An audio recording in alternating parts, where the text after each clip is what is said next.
Welcome to Overgrow the Radio. I'm your host, Stickman. And I'm your co-host, Elisa. Happy 420 Eve. Woohoo! Tomorrow's a big day here in Denver, a big day in the Springs, and a big day for me in D.C. I'm going to climb into my little Scotty Beam Me Up tube over here after the show and get out there. I think there's probably a party somewhere at a hotel right now that I'm late for. I bet you are. You better get out there. I know, right? I'm excited for the park tomorrow. Oh, it's going to be great. Overgrow has a booth there. I think we talked about that. You're going to be manning like 4 booths? 2. Just 2. I'm only Superwoman, so yeah. Yeah, well, we all do what we can. You do awesome work. And thank you for that. Mm-hmm. Live and on the air. Tonight we're joined in studio by Miss Crystal Guess. How are you, ma'am? Hi, I'm lovely. Thanks for having me. Nice. She is lovely. We missed her name. You have to say that again. Crystal. You're lovely? Yes. Oh, no, we got that. We just missed the lovely part. Oh. Thank you. And we've got Mr. Rico Colibri. How are you, sir? Oh, I'm doing good. Rico is, and Crystal both, I'm sorry, are the people out there working on Initiative 70. And we're going to, as much as we just want to tear loose tonight and have a little shindig in our studio, we're going to talk business first, if you will. Bear with us for a little bit. This is a very important thing, the initiative. I've actually read it personally, and I'm impressed, very impressed. I'll go on air as saying I wasn't sure whether I was going to vote for or against 64. I read it several times, and I have my biggest hurdle with 64 is the vagueness. Mm-hmm. We see what happened after Amendment 20 because of that vagueness. And 64 is the legalize like alcohol, right? Yeah. Regulate like alcohol. Right. Like alcohol. Well, that's not the official title, but that's what they're campaigning. Right, saying exactly. Is, yeah. And, title schmeidle, it's what it's about. So Rico, we want to jump in with you and Crystal. I think we're going to let Miss Guest talk first. We want to do, there's a lot of folks out there that may not know about Initiative 70. So let's just start with the basics. Where are you guys on that? Give us a description, of what's going on and the details of Initiative 70, kind of an overview, if you will. Now, you're talking about where are we in the petition process? We'll get to that afterwards, okay. But yeah, just an overview and a description. Gotcha. Well, I know Rico will be able to much more clearly articulate what 70 is about than I am. He's the primary author of it. I'm merely a supporter and a representative of people that, my background is in alcohol. Unfortunately, I was forced to be in it because there's no cannabis industry in Washington, D.C., where I'm from. And I ran one of the largest bartending schools in the nation for 4 years. I was a certified bartending instructor for over 7, TAM certified instructor. So I consider myself pretty knowledgeable on alcohol policy and regulation.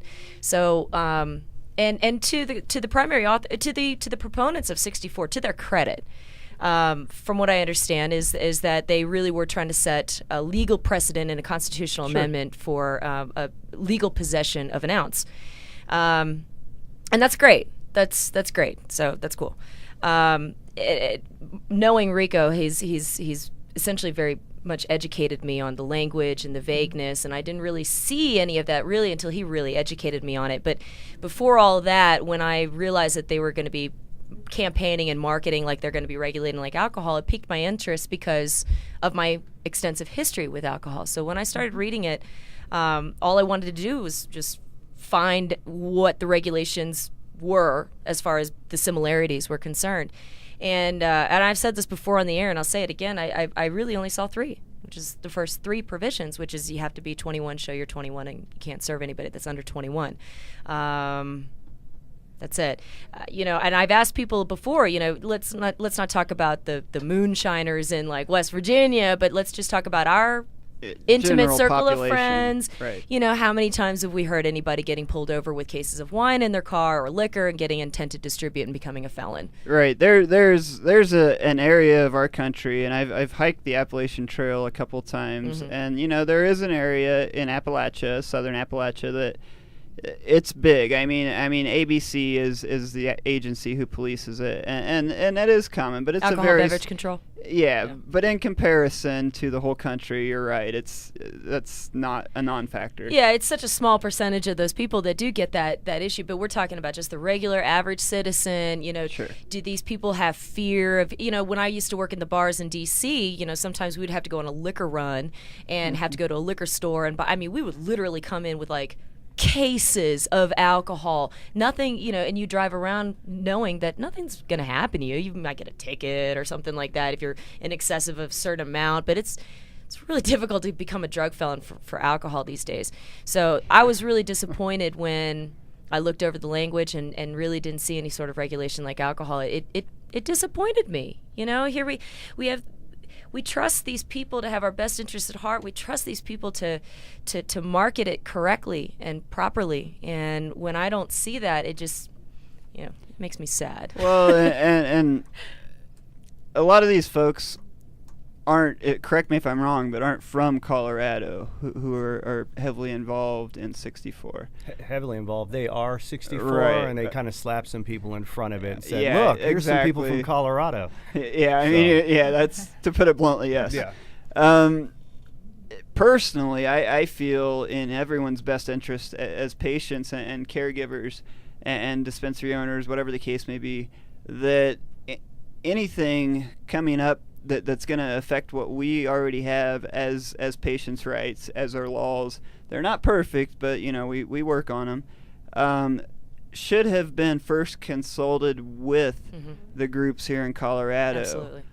There should have been a coalition of all of us together to do this, and we should have moved forward.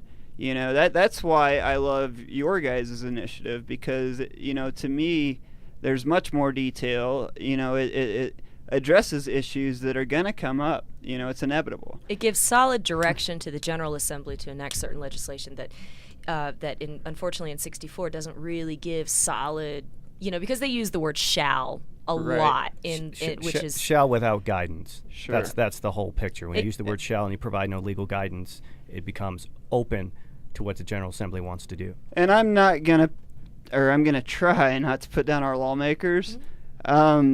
But Good luck. There's ignorance there in the cannabis world. They don't know. I learn every day. So I can't expect them to know the value of CBDs. I can't expect them to know the different strains or they don't see firsthand how it helps patients, that type of thing. So I think any bill that goes forward and passes has to have that detail for them. We have to walk them through this. This isn't what they do. Their job is to take money from lobbyists and do what they want them to do. This is our baby. We've got to run with it. We've got to educate them. So if by some miracle 70 passes, and we're going to push it, let's just hope to God it does. It will prove to the nation that you don't have to be a big national organization with millions of dollars behind you to push forward a bill. You don't. I'd like to step in there. There's an assumption now because of mass media that anybody who's in the limelight is right, that they have the power, that they can get it done. And that's actually the purpose of media, is to create that illusion that the average person doesn't have input. And Martin Luther King, other sorts of civil rights or gay rights or women's rights, they didn't have George Soros, Peter Lewis behind them. It was individuals that were tired of being mistreated, and they used the democratic process like you're supposed to in the United States, and they got things done without these hidden corporate agendas. And I'm not saying that I'm against business, but I'm against edging out the little guy. Sure. So, I just kind of, people need to understand that we're not behind schedule. I keep hearing people say, oh, are you behind schedule? Are you behind schedule? The reason 64 has ballot status is because they started a year early. Show me anywhere in the last decade that anybody has ran an initiative the way they've done 64. And why they've done that is because, one, they kind of want to create that illusion. It was very clever. And two, they want to have a lot of time to market because they understand the support for the kind of language that they're presenting isn't actually as high as they claim it is. Where are the major endorsements? Pat Robertson, that's your endorsement? I'm pretty sure Pat Robertson endorsed a check before he said regulate like alcohol. So to me, this idea that we can't get it done is the first thing that people have to dispel. Right. People have just become so. People have just become so used to and brainwashed to believing that that language should be convoluted and big and regulatory and these little tiny baby steps. And I talk about the repeal of alcohol, which only took 14 years. And the sale and manufacture was illegal, not the consumption and possession of alcohol was illegal. That was actually legal. Yeah. And with marijuana prohibition, unfortunately, it's all encompassing. Everything is basically illegal. So we become used to of supporting, and people are almost in denial that something like 70 could create such protections. People are just, no way, you're kidding. Like feds can't come in. Well, they can try, but and I'll let Rico explain the Fed thing. But people have just become so used to this kind of language that they've bowed down to it, and they're just in denial. So, yeah, and I mean, well, go ahead and touch on the feds, because I was going to ask you that actually. To me, that's kind of the cart before the horse, but we can start with that.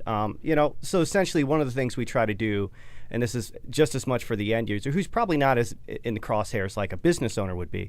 So one of our thoughts for the MMC owners that might want to convert to what I would just call responsible sales to adults, we had to make sure that they're not going to come in and shut people down.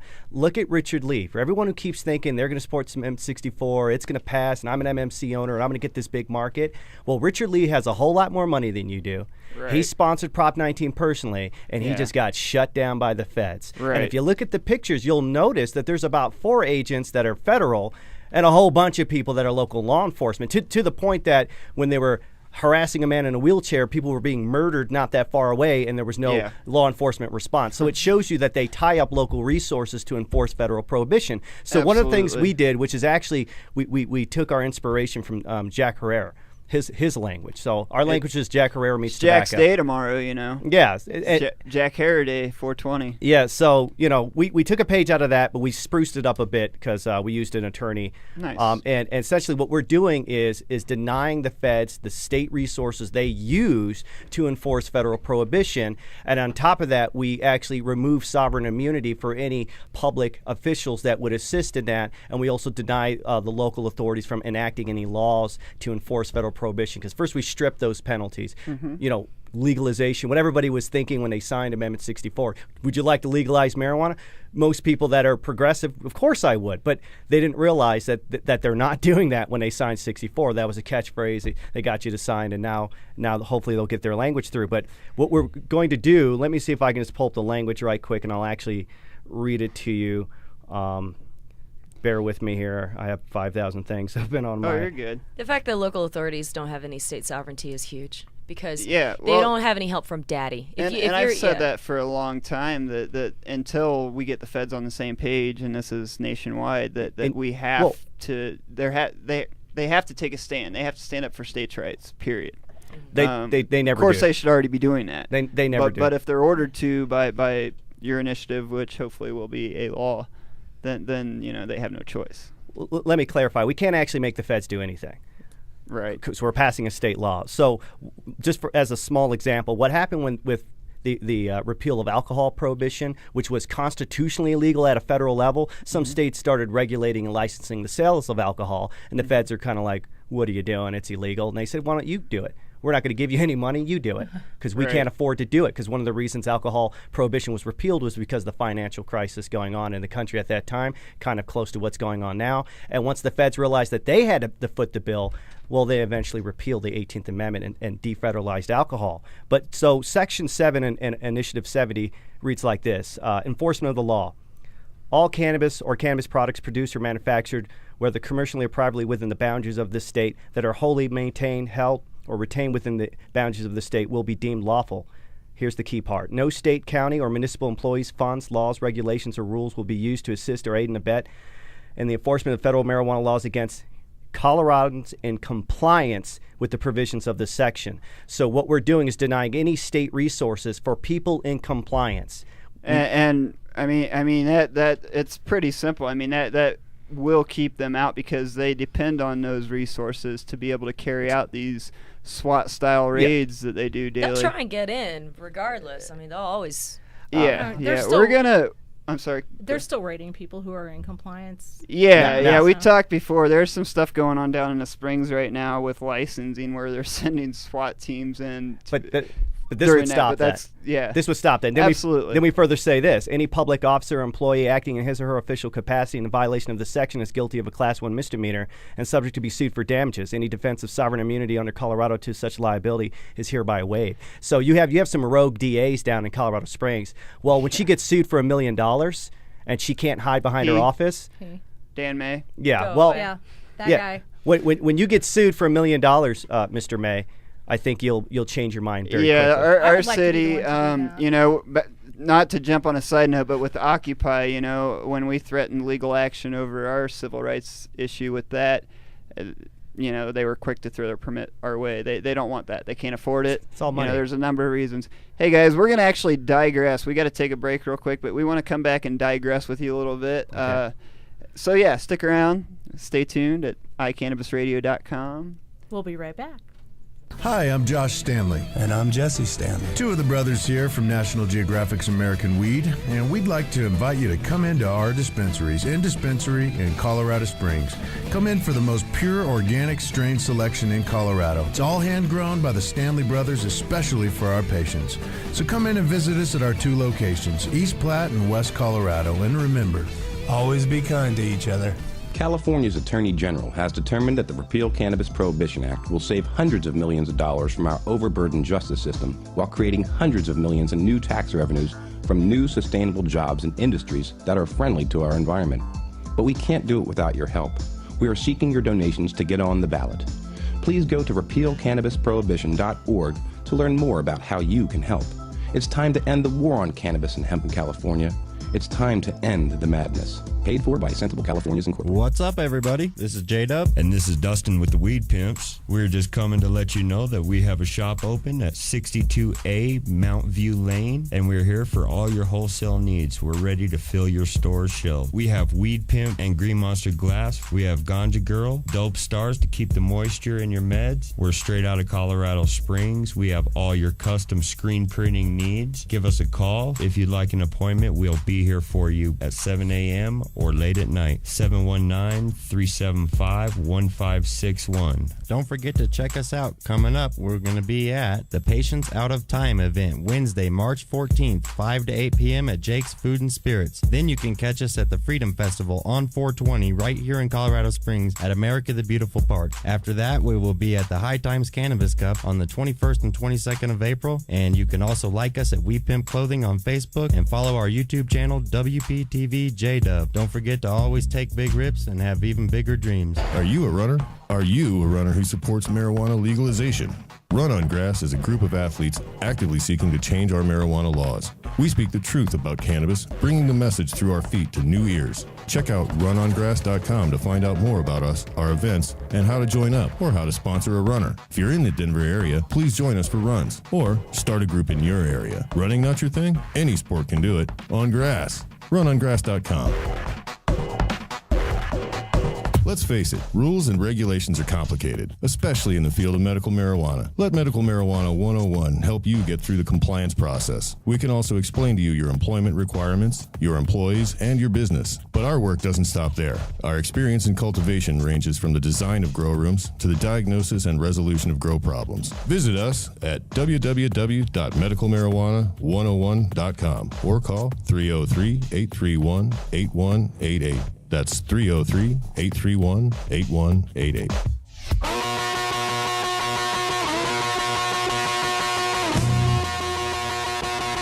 That's what it's all about. I think we're back. It's about a revolution.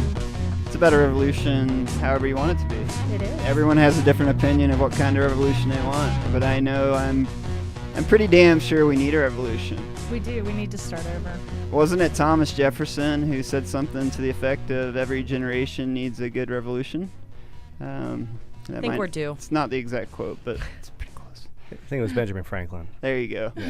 You know, one of the cool guys that actually had a good point of view about hemp and cannabis and used, consumed in many ways, made clothes, you know, made their food, hemp seed. So, Rico, let's jump back in. I want to digress. I like to break things down a lot, Lisa and I do, with the processes. You know, I think a big thing that people don't realize is that you or I can start an initiative, a ballot initiative. Anyone can. Yeah. I would say the majority of our population does not know that. So what I'd like you to just go through real quick is, number one, how do you do that? And the second part of that is kind of where are you guys in that process, and what do you need to do to complete the process? Okay, well, for me, the first thing was having the legal knowledge of what was going on with respect to the medical program kind of being manipulated by the Attorney General's office, most notably starting with the Clendenin case and being an activist. So I'd say the first component is actually caring about more than yourself. Sure. I don't know if that applied to some of the other initiatives, so that's where we started.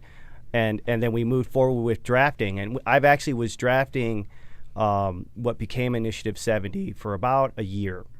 And I was part of the first couple, what I said, think they were calling the Great Legalization Debate, the whatever you want to call what happened at Castleman's. I was on stage there. I didn't hear good things. I missed them all. I was so disappointed that we didn't get into a technical conversation and that I was kind of like at lunch in junior high school up there that, so I kind of crawled back under a rock and kept writing. And there's so many great minds between here and the Springs and Pueblo. Wouldn't it be great if we could all just get together and do that without that? Well, I think we still should. Yeah, and I think I've seen we don't have to be examples. derailed by some of the people that we know derailed the last event. Sure. So, and then from what I did is there were some other people who had presented language. Kathleen Chipai from the Patients and Caregivers Rights Litigation Project, who I actually work with in some other lawsuits we have against the state trying to reaffirm protections for patients. And then I was also talking to Reverend Baker from Green Faith Ministry, and he actually conceded at the last debate that he was supporting my language because it was what he wanted and more. And then basically what happened is I kind of came in with my background from the Association of Cannabis Trades and helping promulgate rules for HB 1284, and also I was in the legislative subcommittee for lobbying within that industry group. So I kind of had kind of the industry kind of a mindset, but still kind of I'm a patient's advocate within that group. So I kind of came with the industry and the patient, and then I went and talked to Kathleen Chipai, who's grassroots hemp, the first person to process hemp foods in the United States after Prohibition. So we kind of merged those interests into one kind of super language, and we treated it much like how I treat my testimony at the Capitol when I speak out for patients' rights. Is I like to wait till the very end. People always, are you going to testify? Are you going to testify? Well, I want to hear what everyone says, and then I want to rebuttal every single thing I heard the opposition say. I like that. And that's kind of what we did with Initiative 70. 64, an attempt to kind of be ahead of the game, started so early that they could never anticipate the Boehner or the Watkins court ruling, which pretty much gut Amendment 64 if you want to look into it. Some people don't understand that when I talk about case law, there's something you have to understand. There's the subject of the case, and then there's the legal grounds for the ruling. And some people say, Boehner was about unemployment. No, it was about whether there was a constitutional right or not. And the ruling in Boehner, the majority ruling was vague language creates no protections. And as you stated earlier, 64 is too vague to create any true protections. That's one thing that is covered in 70, if I'm correct. Yeah, is workers' rights. Almost micromanaging it. And there's ways of doing broad strokes without being too wordy. And part of that is creating a constitutional right. So once we got the language set, then we had to basically set for title. So we submitted to the Legislative Council, and they kind of give us technical and grammatical feedback, and they kind of ask questions like, what is your intent? What is your intent? And you put it on a record, and we correct language. And from there, you submit to the Secretary of State for title. And then you go in and you come up with essentially a synopsis that voters are supposed to look at. And people can, vote yes or no. And the public has input at that point. That has public comment. And then after your title's set, you then submit a prototype petition. So you do a mock-up software-wise of what the petition will look like. Ours has 100 signatures per petition, and then you submit that, and then you go back and forth with the Secretary of State on how that'll look, and then you submit what's called your printer's proof, which we're actually doing after the we're doing that immediately. And nice. And so once we submit that, then I'll actually have the hard copy. Yeah, I haven't gotten your final draft. I think you texted me one day and you were going to send it, and I don't think I ever got it. The final draft for 70? Yeah. The only thing that we changed in 70 was when we exported, I had so many revised copies from basically being just brawling Back with my and forth, attorney and sure. other people because we had input from everyone. So the process. So I had like 8 million files, and I actually sent the wrong one to the Secretary of State, software-wise, and Nice. so we had to re-letter some of the paragraphs because we had kind of moved some stuff around. But from there, it's essentially the same. I think the only difference that might be in the one that you've seen to the one that we actually have approved is we direct the reviser of statutes to repeal instead of just saying, laws are repealed by magic. We actually direct a specific individual in the government to repeal it immediately. Otherwise, we'd have to wait for the General Assembly to do it. Sure. Like much of 64, a year later, the next legislative session, the General Assembly will get around to interpreting what they think it means. And as we see in places like New Jersey with just the medical law, there's ways that they find to push those things. There's always out ways. Forever. There's always ways. As long as marijuana remains in the Controlled Substance Act, it's going to be such a slow-moving process. So the fact that they directed the reviser of statutes to essentially remove marijuana from Title 18, that's big. So that's let's clarify that's on the state level. State level, not federal level. When we say Controlled Substance Act, there's the federal, which is to uphold the Single Convention Treaty, and then there's the state level. And a lot of people don't understand. They're like, you can't repeal the Controlled Substance Act. Actually, I can. Is it Iowa that rescheduled cannabis? Oregon. Oregon has. There's another Schedule one that 2. tried. It may have been. It was Schedule 2. Iowa. I don't know if it passed or not. It was a couple of years back. I'm not a supporter of the rescheduling. I repeal. In my mind, Yeah. Take it off. Repeal is ideal. well, look what happened with tobacco.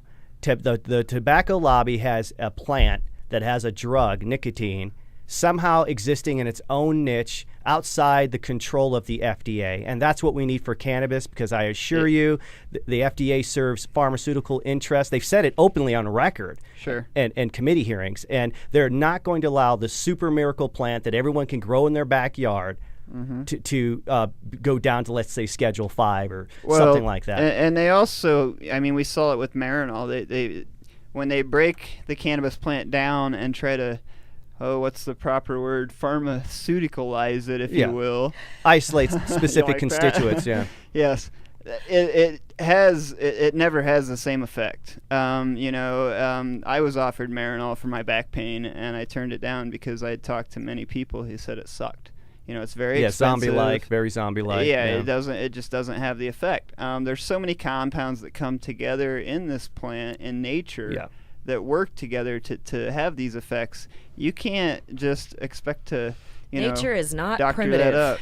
Right. Well, exactly. You're right. It's a synergistic effect of a whole range of cannabinoids. Their given profile, other compounds like terpenoids, flavonoids, different phytochemicals that we don't even fully understand that only exist in a whole plant extract. Right. Now they might try to argue that they're trying to do that with Sativex, but I would argue that as well. That once you introduce any kind of chemical solvent, you're changing the chemical profile. Absolutely. So. So we could come back and do a whole show on juicing plants and that, Yeah. Absolutely. So let's as far as details, I think you're hitting on them pretty well. That you guys you're covering things that have to be covered, that are going to come up. And people, I encourage people, they really have to get and read this. So before I forget or we get to the next break, give out some info where folks can find, where they can read the initiative. First, they can email me if they want to talk about it, and I can give them a copy directly, and we can talk about it. Nice. So the email would be info@equalizecannabis.com, and then the website is www.equalizecannabis.com. So the premise of Initiative 70 is we don't want to be treated worse. We don't want to reinvent the wheel like they're trying to do with 64, where they're regulating marijuana like medical marijuana. We want to. What we want to do, because I'm fiscally conservative, is we want to tie into existing regulatory agencies. When they had to regulate tobacco to keep it out of the hands of minors, what they actually did was just kind of pin it on to liquor enforcement, and we're following suit by pinning it on to tobacco enforcement. So we want to regulate cannabis like tobacco because it's smoked. And we already have all these things we've ironed out with secondhand smoke, with tobacco and stuff like that we think that it's the most appropriate model. It's a plant with an active compound that only adults should have. And if the regulations are good enough for tobacco, which kills about 500,000 people annually in North America alone, it's certainly good enough for something that kills zero. And we think that, that's our philosophy of looking at it. And so... I'm still waiting for the study. just brought up the whole article in my mind, the little light bulb, the stone driver epidemic, you know. I mean, I'm still personally waiting for the article that shows that cannabis even impairs me. So I totally agree. If anything, I think, you know, to flip-flop tobacco, and I'm a tobacco smoker. Yeah. To flip-flop tobacco and cannabis and put tobacco on Schedule 1 would really be common sense. I would agree. It has no medical benefits or no accepted medical use. No. And the other part of treating cannabis like tobacco is what people need to understand is you don't smoke beer, or at least I don't. I haven't seen anyone smoke a beer. I'm waiting to see that. And if you're at a ball game and you want to light up a joint, we'll use the word joint, you can affect someone next to you who may be someone's 13-year-old nephew, and that's irresponsible use. So what we're advocating is responsible adult use, and since smoke is airborne, it needs to be in areas where there's only adults. Where if I walk into this place, I know that I'm going to be exposed to cannabis smoke. Right. And I like California's model on that. You know, one of the few things I like about California. I'm kidding. I love Cali. We all do. And you know, in their laws, you can medicate where smoking's allowed, and we all know in California smoking isn't allowed everywhere. You know, there are smoking areas everywhere you go. There are a couple things that I want to point out that everybody believes that this is going to be the big push to finally being normal. NORMAL. Okay, this is like this is the big push. But certain things in 64 mention that, you know, there will be no consumption outdoors.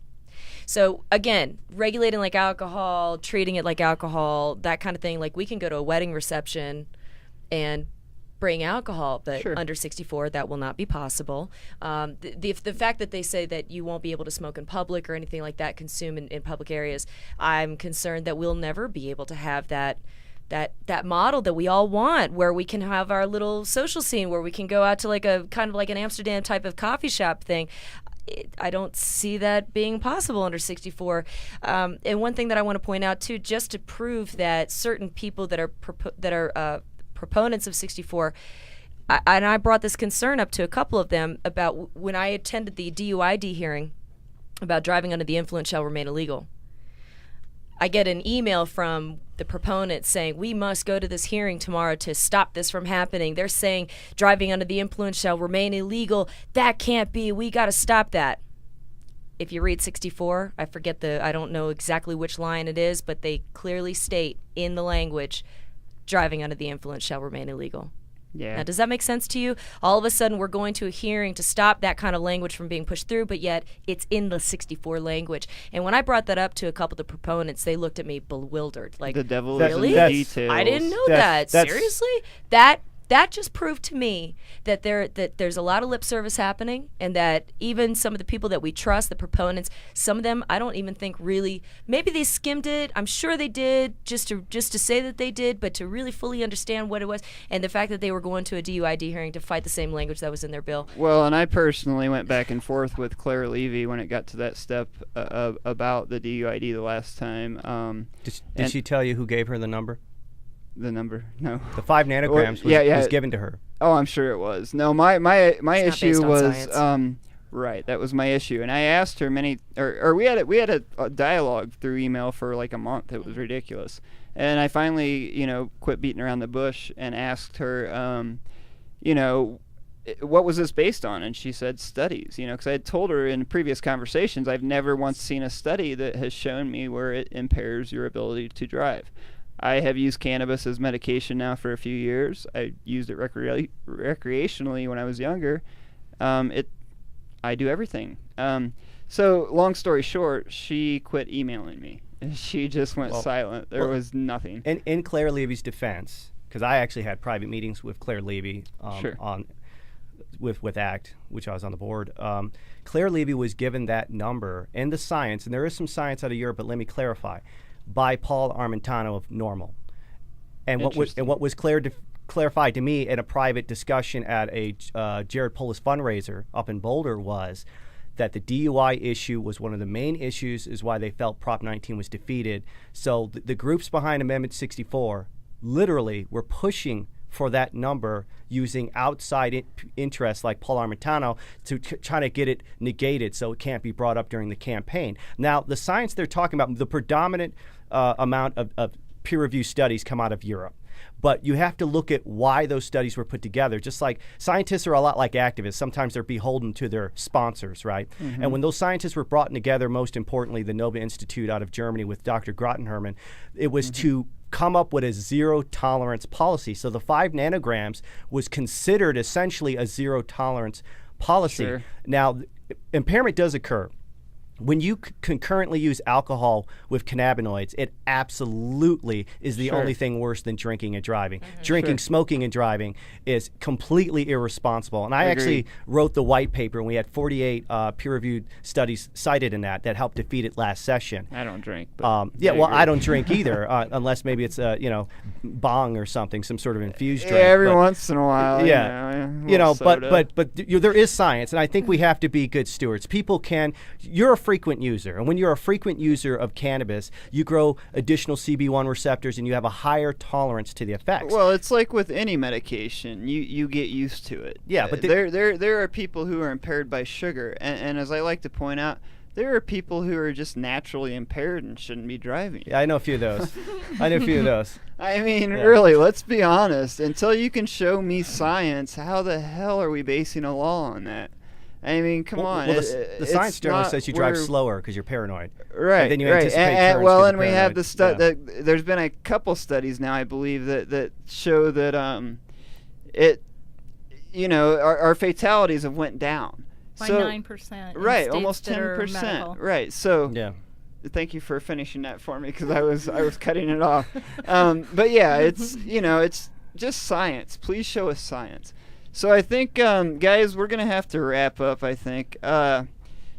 Is there anything people can do? I know you're going to have to get some signatures going. Yeah, we're looking for volunteers, funders, and what we really would like to see, and if anyone's listening, we would like to see MMC owners reach out to us because we know that there's a strong base that are already the people that they serve. We'd like to get petitions in MMCs, and MMCs need to understand that this language is designed specifically to bring in very powerful out-of-state interests. If any of these MMC owners are feeling a little bit dissatisfied with some of the lobbying that's been going on with some of the groups in Denver, you have no idea what's going to occur if 64 was to pass. You are their competition.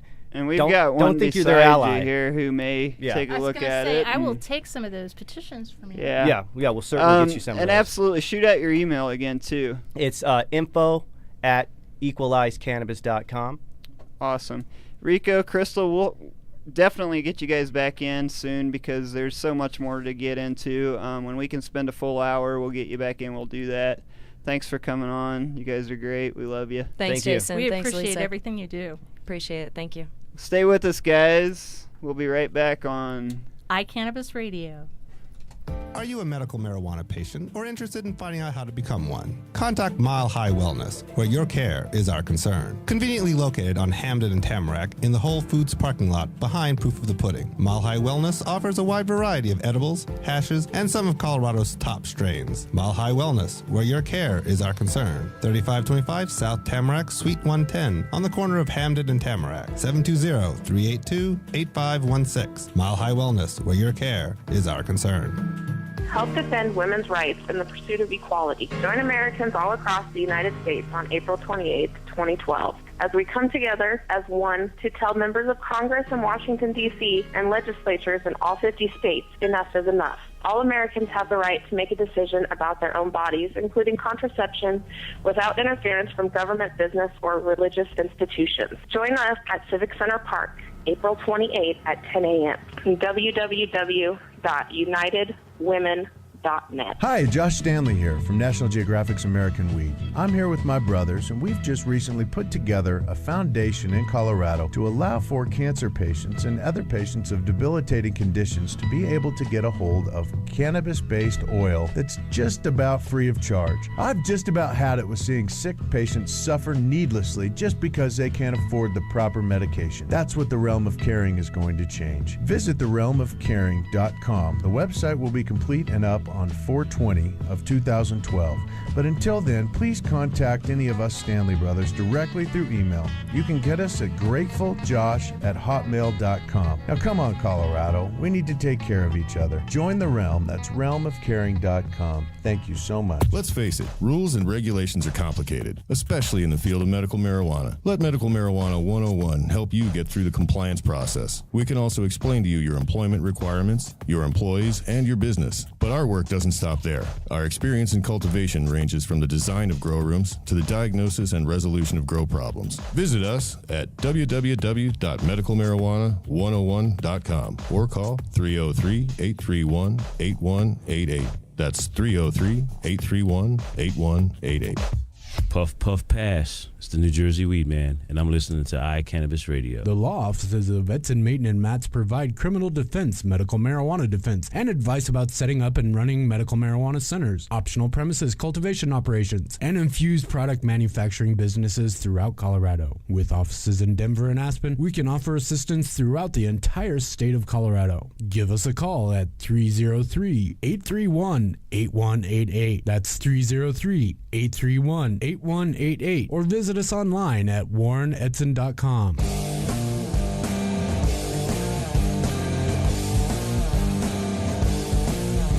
Welcome back to Overgrow the Radio. Hi. What up? We're pre-420. I just can't wait till 420. tomorrow. It's gonna be great. We're gonna party. Yeah. So we got the business out of the way, and it is our 420 show. And so we have the party people in the house. Who do we got? Weed Pimps, happy to be here. How the you guys? famous Weed Pimps. Really good. Yeah? Yeah, Excited. Always happy to come see you guys at iCannabis. Yeah, man. You excited for tomorrow, 420? Oh, yeah, it's my favorite More than you know. holiday. What's happening? We're going to be rocking the park in Colorado Springs. It's going to be the Freedom Fest, and it's over off Semino Drive, and that is right off of Colorado and I-25. And everybody's welcome, no red cards needed, and it is going to be great. Lots of giveaways for glass, lots of information on speakers are going to be there. We're going to have lots of bands there. What am I DJ missing, in our J-Dub? booth. We've got a 15-year-old glass-blowing girl blowing custom pendants at our booth. That's going to be interesting. It's going to be awesome, yeah. She's Nice. phenomenal. So the 420 event in the Springs, tell us a little bit about that, because Travis is our friend. He's talked about it, man. We got to get people down there tomorrow. Everybody in the Springs should be out there. On a note to that, it's what a 420. courageous dude for stepping up and putting this together last year and continuing this year. Yeah, big props to Subculture. We don't live in the most liberal, progressive city in the world, you know. That's right.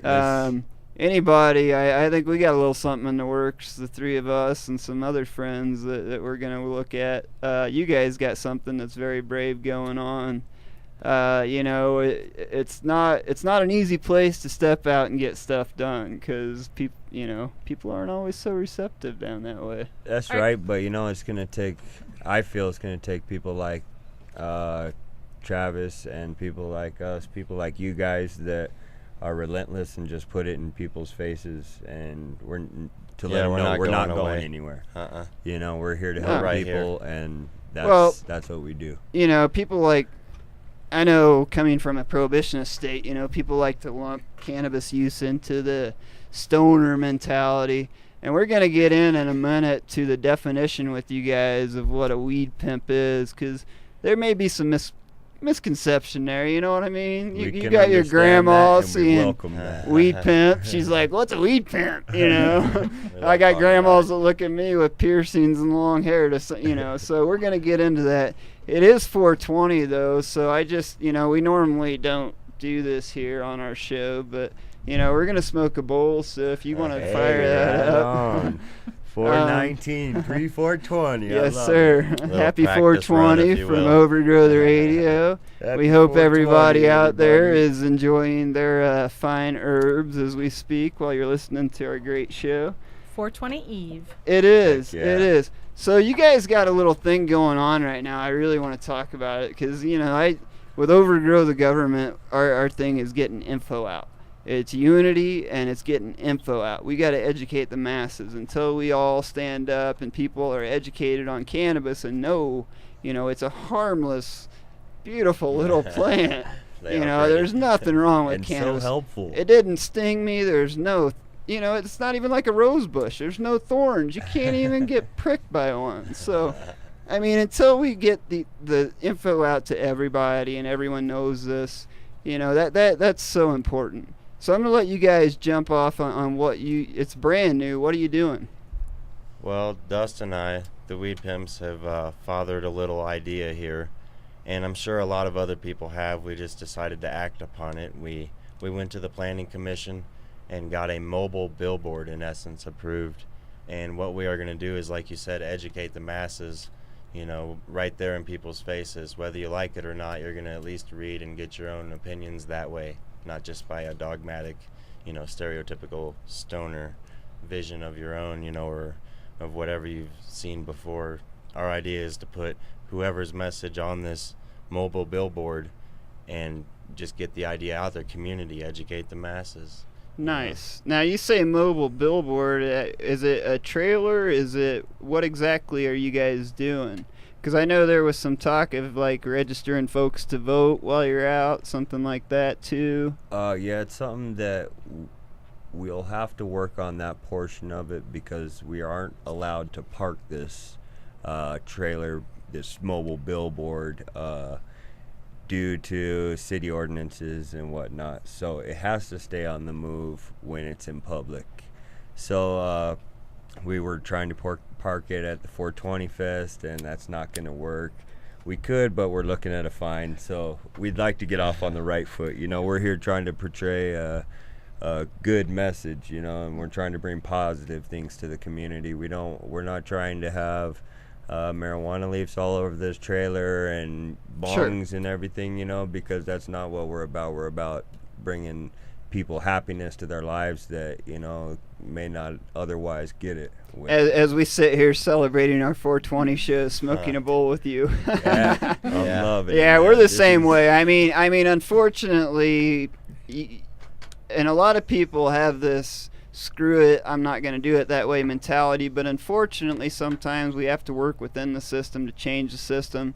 I don't like putting on ties. I hate ties, dude. I'll do a collared shirt, but sometimes I do that. I don't like dealing with police. In fact, I hate dealing with police. Sometimes I got to do that. I mean, we all got to swallow that, because I got that attitude like, this is bullshit. It should be legal. There shouldn't be anybody going to jail for a plant. That's my attitude. But I have to portray that in a much different light in order to get these people to be receptive to the information that we're giving them. So, so actually on that note, let's delve in, if you will, to what is a weed pimp? What do you guys define a weed pimp as? You want to crack at that? Yeah, definitely. A quick definition, and I could go on with this definition, is it's somebody who wakes up every single day and strives to put a smile or better their health on either their self because of an illness or on anybody else's lives, in the way of activism, in the way of owning a dispensary and actually helping get people the meds that they need. There's lots of weed pimps in this industry, and the reason we have this name that's so in your face and loud like that is because we want people to see us, and you need to hear us, so we can't get on billboards and taxi cabs and banners like that in the Springs. Let's work together and make something the way we can. Let's just try and help better people and get people the information they need. Well, and I respect you guys a lot, because I founded Overgrow the Government, I got some flack over that. PayPal called us a criminal organization, even though I a month ago had a conference call with God knows who was on it, the DEA, Secret Service. I have to deal with the feds to put the on in DC, the show on. So it's much respect. Yes. Yeah, they called me. A little quick side note, back in September for that rally, I had forgotten I had the call, man, and I was sick with a stomach bug, and I was asleep, and they called me and woke me up, and I had my call with the feds, sick and half asleep. And they asked me at one point, "Are you okay? Do we need to reschedule?" I'm like, nope, Yep. let's get this done. Yeah. I'm on here now. Let's move this forward. But yeah, I mean, it's it's all a whole big process with everything we do. On another note, well, I know Elisa's got some stuff she wants to talk to you guys about too. I don't want to cut her off. Oh yeah. What do you got going on over there, Elisa? Let's see. You had Here some comes points. the tough question. Yeah, you got to watch her. I was wondering what you're going to do with your billboard. What kind of message are you going to send, and do you have any plans around that yet? Oh, definitely. We have probably half of it filled up. We have approximately 30 spots on the billboard, everywhere from 2 foot by 2 foot square to 2 foot down by 4 foot long, and then 4 foot by 4 foot square. So the first month's price includes a banner. Big shout out to Nigel with Guerrilla Graphics. Guerrilla Graphics, yeah, they're awesome, guy. providing great signs for us. And So you're going to sell advertising around the billboard. Is there going to be a message also, or? it's the messaging is getting the information out to the community. There's nothing like it's definitely in Denver. It's thick in Denver. You can see it all over the place. Mm-hmm. And you may not, a person may not want to call and talk to somebody at a dispensary, or may not know how to get started, and maybe they might see one of these signs that has a picture of somebody that they think they can relate with, or some, we really just want to get an extra way for the community to see our industry. Sure. That's not available for us right now. Sure, It's and the first of and, its and kind. Doctors, we the got stores, a little off track, everybody. but that's the sorry key about that. is to get that information out, especially in places in the Springs where we have a very conservative community where people don't know anything about cannabis, so they're gonna believe the propaganda that's out there. They're gonna believe the hype. Yeah, so our idea is to bring our own propaganda.